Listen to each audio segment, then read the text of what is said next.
I have a question. Yes. Today in Jama, there was an old man, and every breath in, he took in, it seemed like he was a little bit labored, but on his breath out, he said, Ya Allah. And he's an older guy, so he was talking a little bit louder, or you can hear him louder during the khutbah. And He was talking or just saying Ya Allah? he was breathing in, and on his breath out, he was saying Ya Allah. Okay. He wasn't talking to another person? No. It was just his breathing, and it was every breath. And then I listened to the question that was asked today, and last week you mentioned that we need to learn how to breathe. Can you explain a little bit more of how we're supposed to breathe? Is that because I felt that, Ya Allah, if you give me life like that every breath I take, I remember Him. I was very touched by it. Can you explain how we're supposed to breathe? Try doing that first, the zikr.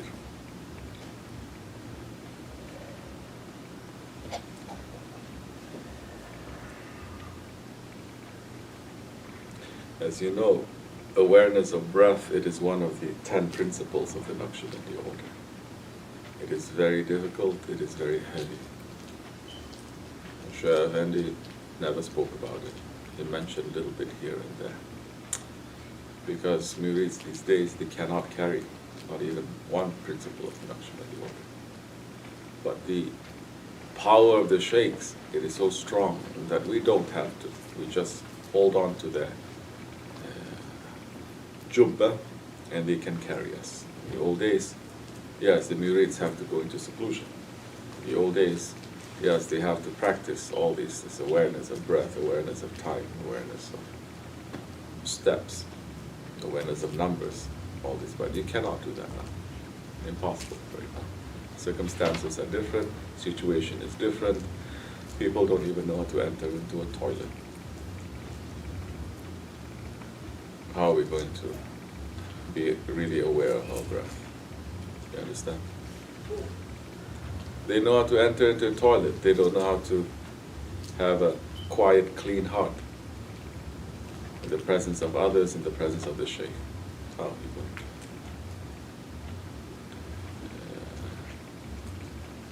to? Filled with fitna, filled with confusion. One day you listen to your shaykh, another day you look at another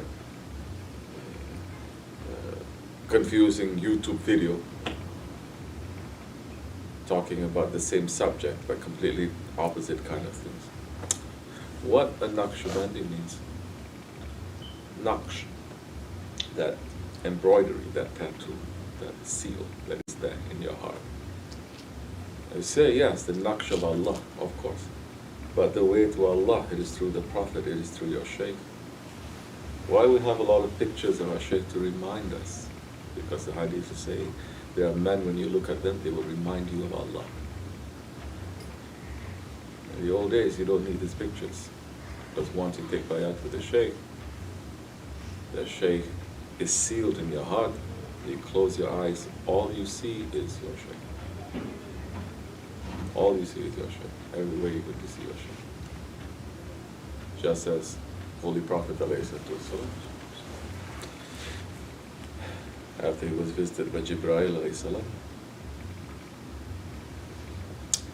and he turned away, and all he could see was Jibreel, reminding him of Allah.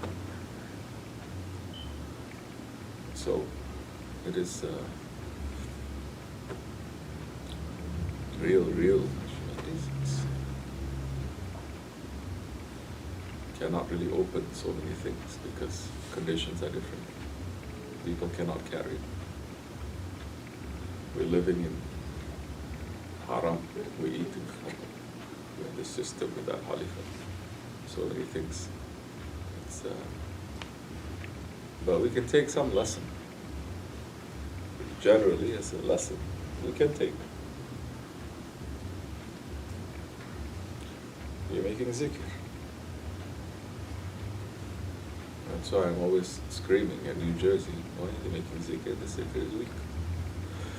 This is loud zikr. You know when you're excited, you watch something. If you like soccer, it's like, goal! You're going to get so excited. The heart is jumping. It's looking at a stupid ball going into a net. But it comes to Allah, you say, Allah, Allah. So it's not moving. When it's not moving you physically like that, how are you going to be aware of your breath?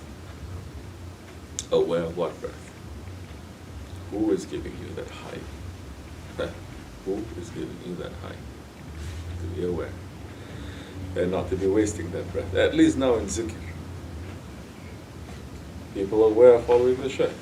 I'm trying to follow the shaykh. There is a way of doing it. You say Allah, Allah, Allah, Allah. Are you saying it with your full breath? Are you saying it through your heart with a full breath? Or are you just saying Allah, Allah, quietly like that? Loud zikr is different. Silent zikr is more different. It's more difficult to do. But you can't mix the two. The silent you make. Loud, loud you make the silent.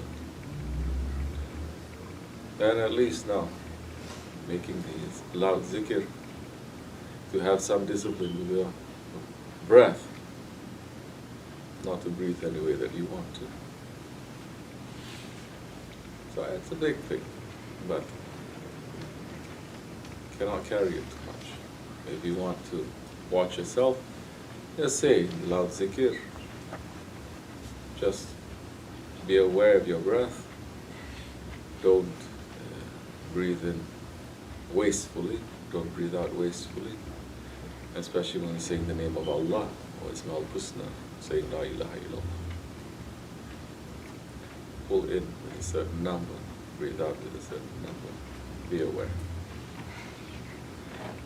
So, all of that is to make you into a better person. If you can master your breath and everything and doesn't make you into a better person, you're still a jerk. You're still a disobedient one. You're still arrogant.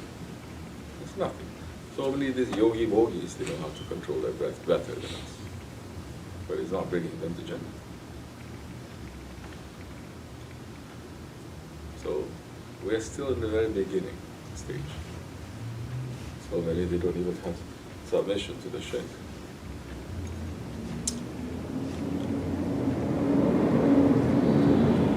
It's tough. So I'm trying. What did I do? I just watch my shaykh. Just become aware of him. And this is way in the beginning. I'm not talking about later, years later, way in the beginning. So where he breathes, I breathe. Where he breathes out, I breathe out, trying.